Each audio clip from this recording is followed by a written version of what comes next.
my name is Vina, aka Miss WC Reader, and welcome back to my channel.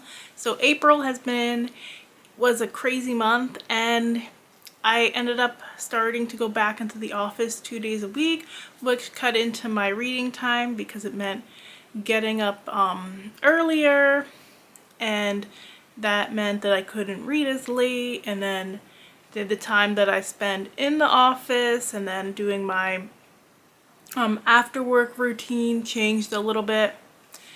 And you know, it's also allergy season, so I've been like exhausted because sometimes like the pollen levels are so bad that it just like my allergies are acting up and it makes me tired. There were days where my vision was a little blurry, so like I couldn't stand to look at a book or look at a screen. So it definitely took me longer to read.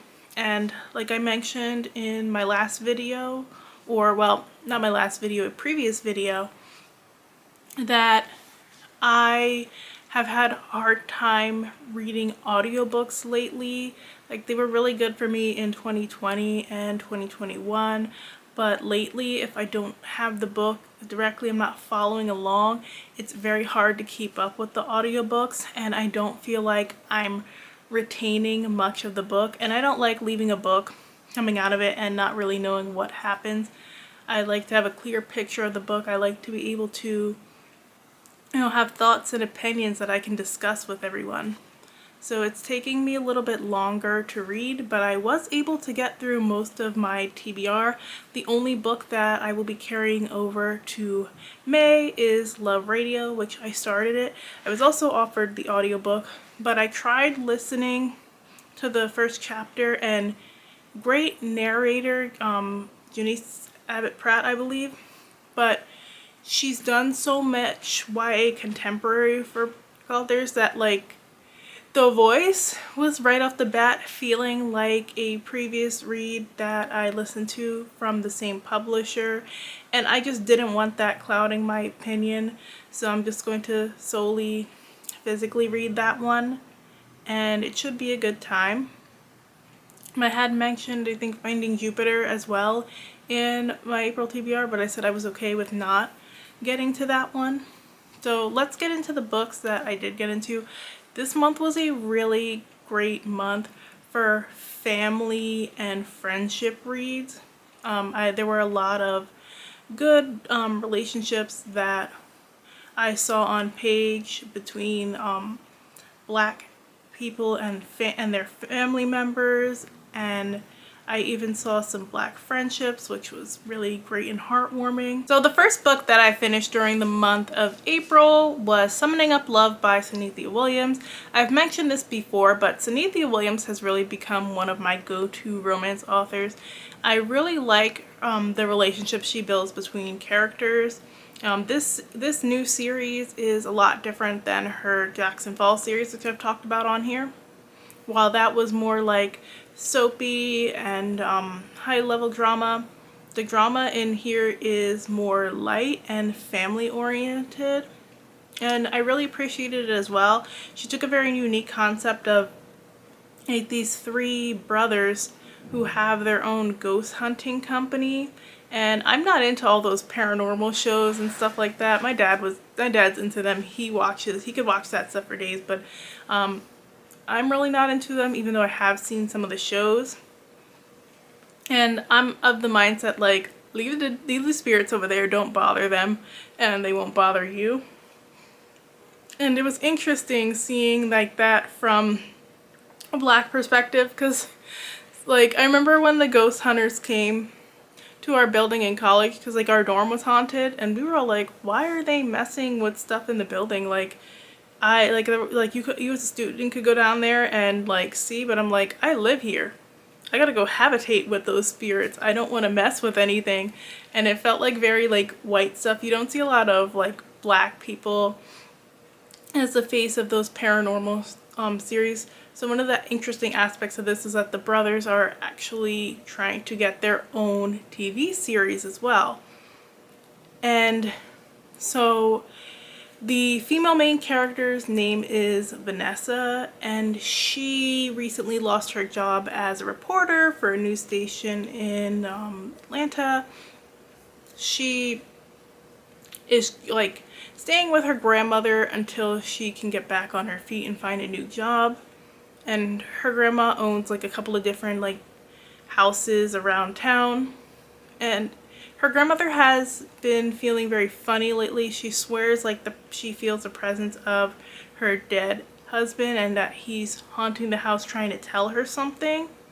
So that's when she enlists Dion and his brothers to come help. Vanessa is very skeptical of them because she just believes that these nice young men are a bunch of scammers out to get her grandma for all she's worth. And she doesn't like the idea of them trying to use her grandma as the episode for the pilot to get this series. So throughout it, you kind of see Vanessa become a little bit less skeptical as she goes along with Dion on these different trips where they're like looking for paranormal activity. I really appreciated the mature grown people conversations that were had here. You know, both of them are at a weird space in their career where they're going down different paths. So Vanessa has to find a new job because her previous job didn't believe she was capable of reporting serious news. And then with Dion, he's been working like the same dead end city job for so long, and they just don't appreciate him and they don't want him to advance, and he has to decide if he wants to stay at this place or try something new. But trying something new is very scary because he's so used to stability. That's part of the reason why he got this job, and now it's kind of messing up that dynamic. And I've heard people say before, like, I want to see stories about adults who are struggling with their career choices, and this is a great example. And it happens at any age. It's not just something you struggle with in your early 20s. It's something you can struggle with at any point in life, and I found it really relatable. I appreciated the, again, grown conversations, because even when they had an argument, they were able to sit down and talk it out. There wasn't like the big third act breakup where they were pulled apart for an insignificant reason. Yeah, they argued, but they were always able to come back and say, you know what, let's work it out, let's have a conversation. And there was enough other drama going on to keep you interested that you didn't need that big breakup. So the next book that I finished was Body and Soul Food by Abby Collette. I have read a couple of her books before. I've had mixed opinions on her writing. I'm not sure if like the mystery that Berkeley puts out is really for me, or really like most of their books, because there's always like a great concept, but it just doesn't fully hit the mark for me. And this was another case of like an interesting concept, but it just didn't fully hit the mark. I found the main character in this fairly annoying. She is a twin, and she did not grow up with her twin brother. She was adopted by a loving family, and he instead like grew up in foster care. And she had only recently found him, gotten to know him, and they opened up a soul food restaurant slash book cafe together. So this is really at the beginning of them opening up this new business together. And they're curious about their birth mom, but they haven't really done much to seek her out yet. And they're trying to get to know each other as adults, which could have been a very interesting dynamic, but I feel like not enough was done with that. The mystery kind of fell flat for me, but which I wouldn't mind, because most of the time I really don't read cozy mystery for like the mystery of itself. It's just like a nice thing to have on the side. I really read it for the characters and the dynamics between them. So that part failed for me was kind of upsetting. You know, like it did that thing that a lot of cozy mysteries do, which I hate, where it has like the female MC, and she's like so perfect, and she's quiet, and she's never really had a relationship, and she doesn't party, and she's in her 20s, and it doesn't ring true. Like, I'm not saying you have to party and be out there in your 20s, but it doesn't need to be it doesn't need to be like the defining personality traits of a character, and I feel like so many authors fall into that trap. And it's kind of in a way looking down on other girls while elevating this girl who's not like other girls, and I can't stand that when I'm reading. So the next book that I finished during the month was a graphic novel, Swim Team by Johnny Christmas. And I'm actually going to have a video like around the release date coming out. But basically this is a story about a young girl who moves from Brooklyn to this smaller town in Florida, and she never swam before. She keeps skipping out on swim class because she's afraid, and luckily she has a neighbor who used to competitive swim who teaches her how to swim, and then for extra credit she has to join the swim team. It really goes into, you know, why a lot of Black Americans don't swim, access to having pools that are affordable, and I really liked what it had to say. I gave it like a 4 because there were a little bit of like things that I felt it could do better. For example, like I read the author's note, I think it was, and he talked about wanting to also showcase a Caribbean family on page, and other than like this one panel where like he showed some Caribbean food and then called it like a Caribbean delight, I really wasn't getting Caribbean family from them. I felt like there were little things that, not necessarily even in the dialogue, but there were little things that could have been added in to make that part more obvious, because coming from a Caribbean family and knowing a lot of Caribbean people, there was not a flag in sight to tell me like what country like the dad was from, and I found that kind of weird because everybody I know got a flag in their house somewhere. And they were just like you'll see different things like on the walls, like little trinkets they'll have, like maybe like little sayings that they like your family might tell you, and that was kind of absent. Like I believe the father was Haitian maybe, but like I said, I'm not quite sure because they never went into it. And it's not like he spoke like Creole or anything for me to guess, and I feel like that little piece could have been done better. I did like the friendship dynamics in the story. I feel like they were done really well. It touched on some difficult things with race, but not overly heavy racism to bring the book down. And I think this could be a great series if it were expanded on. My next read for the month was Wildseed Witch, and that is by Marty Dumas. This was a middle grade fantasy that I kind of had mixed feelings on because it's set at a magic school. Well, it's like a magic etiquette school. So this girl finds out that she's a witch, and then she gets offered this scholarship to go to this fancy like magical summer camp. And I know Magic Summer Camp is automatically going to get this compared to Amari and the Night Brothers. It was nothing like Amari and the Night Brothers. Very, very completely different dynamics. The only thing they really have in common was summer school and magic and black girls and middle grade, and that's it. Other than that, they were completely different dynamics, completely different writing styles. MC in this one is not poor, but she's like not rich, so she's going to school with a lot of girls who are rich, and she does feel a little bit inferior there, but it's not like completely harping on them being rich, because that's not the main problem that she has with them. The main problem she has with them is that they all come from these long legacy lines of having magic, and most of them knew how to use their magic. She is what they call a green witch. She doesn't or a wild seed, and she doesn't know how to use her magic.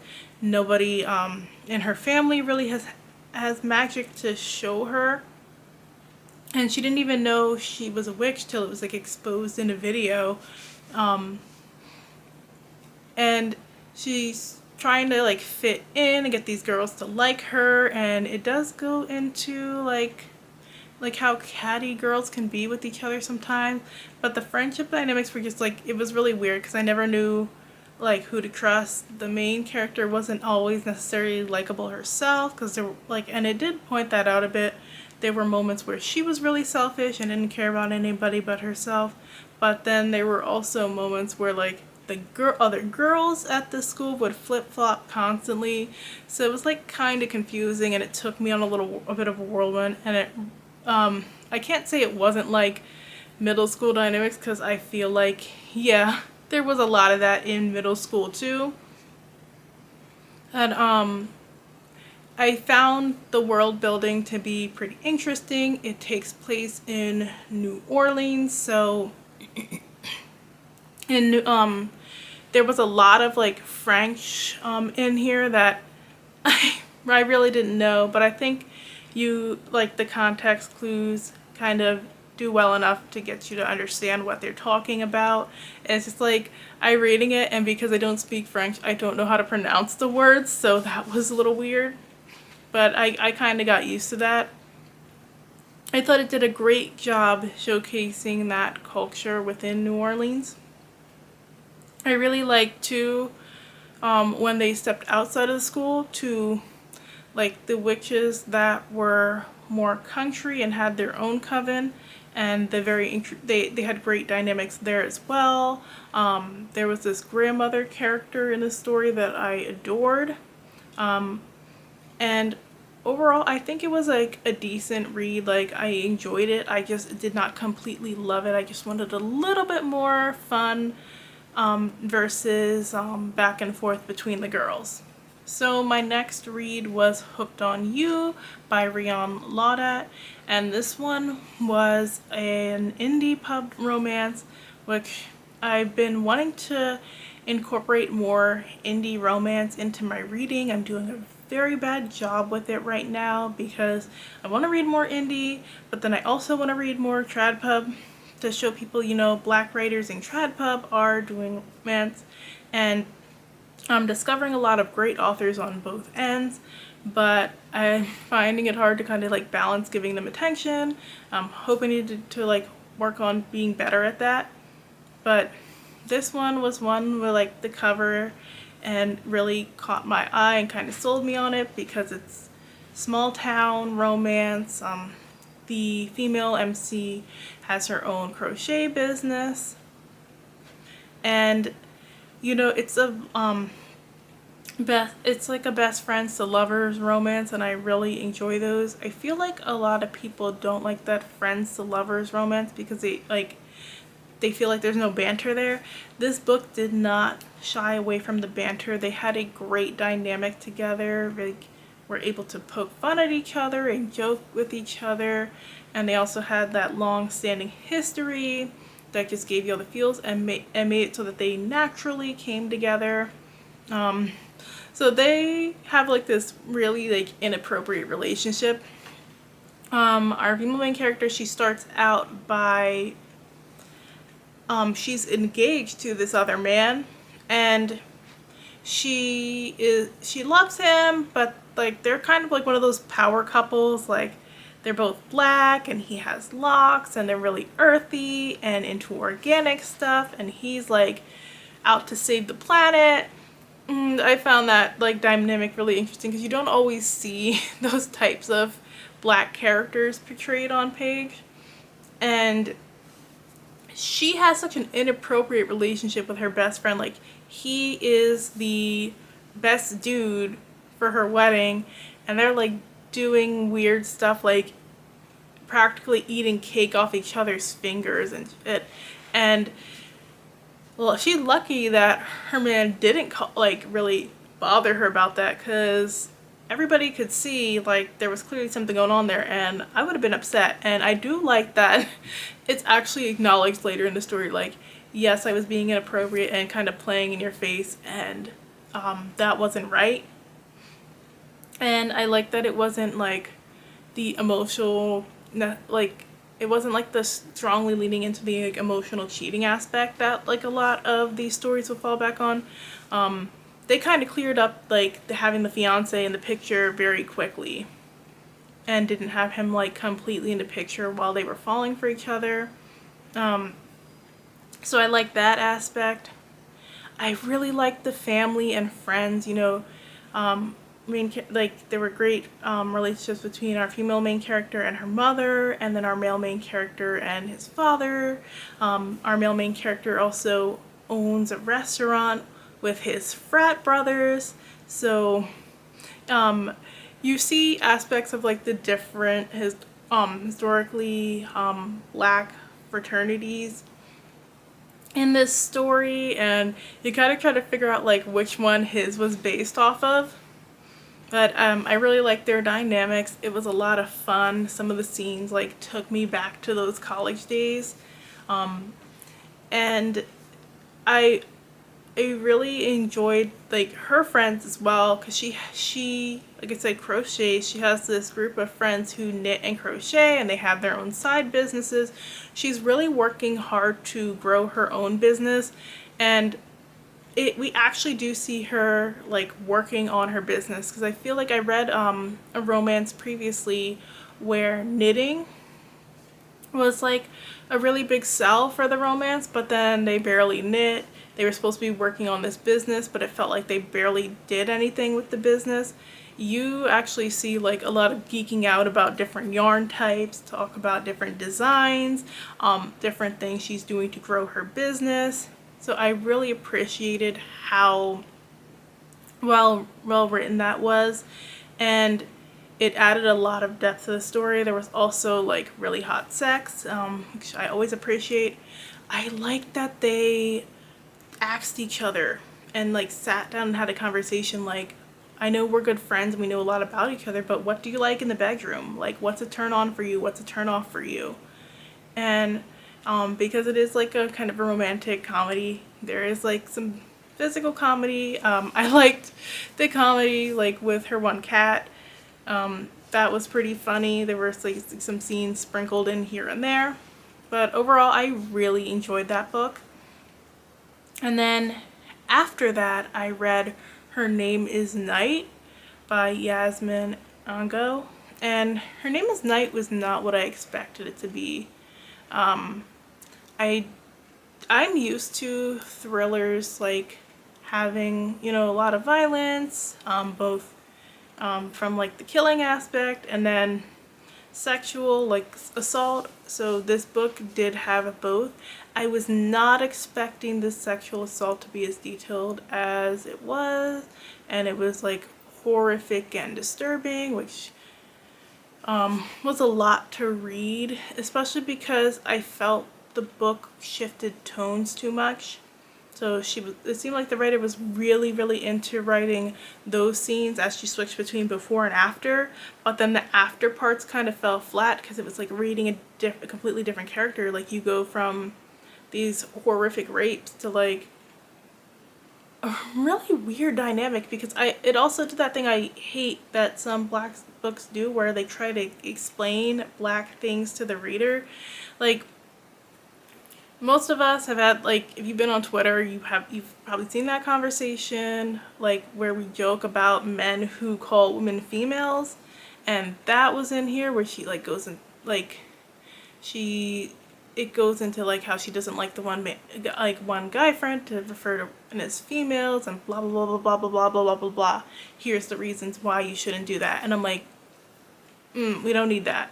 And then it happened a couple of times with different things. Like at one point she was explaining black hair to the reader, and it's like, we know as black readers why black hair is so important to black culture.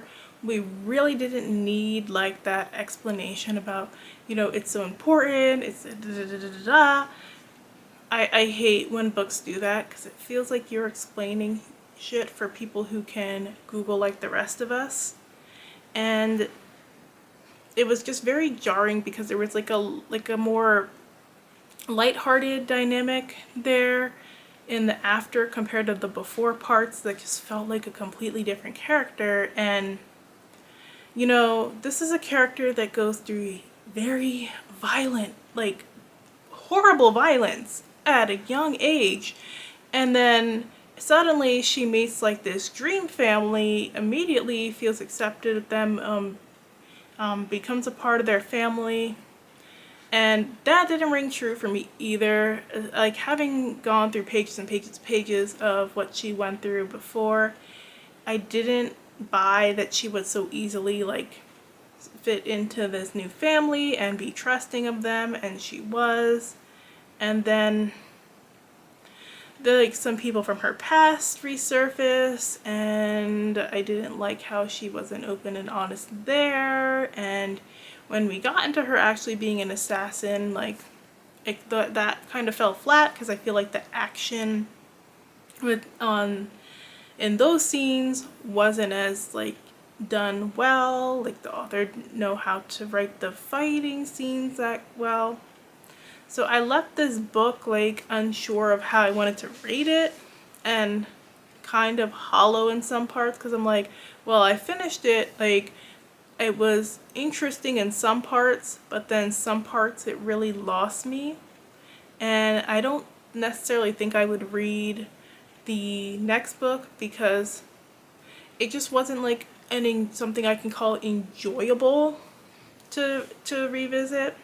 And then it is optioned for a TV show. Yeah, I think it's like a TV series, either a TV series or a film. And I'm kind of curious as to why. Like I said, it was just so extremely violent for like the first good chunk of it. With her backstory, it's like, what about this was like we need to see on screen? Because it feels like stuff we've seen before. It kind of leaned heavily into the trauma parts of it. And like, I would love a series about a cool assassin, but like that wasn't really her. She kind of falls for this guy and decides like she wants to change, and I don't understand why it was this guy and his daughter that made her want to change herself and opened up a part of her that nobody else could. It just felt kind of flat for me. So then the very last book that I read for the month was Ballad and Dagger by Daniel Jose Alder, and I had never read about a Daniel Jose Alder book before. So this was my first, even though I've heard great things about his Shadowverse series.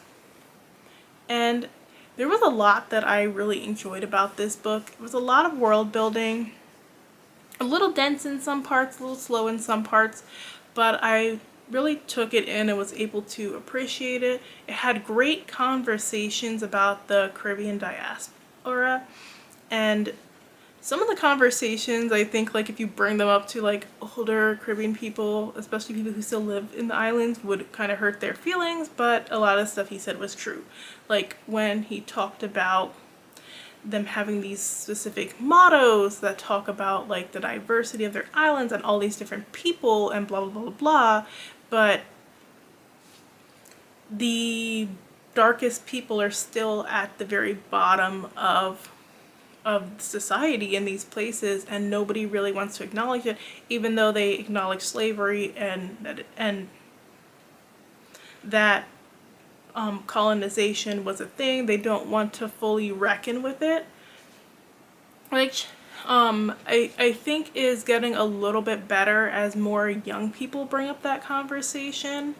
And I have seen, you know, the dynamics greatly change, like within my community, and like the island nations that my family is from, but also with other islands as well, because I have like a lot of family and friends from all different parts of the Caribbean.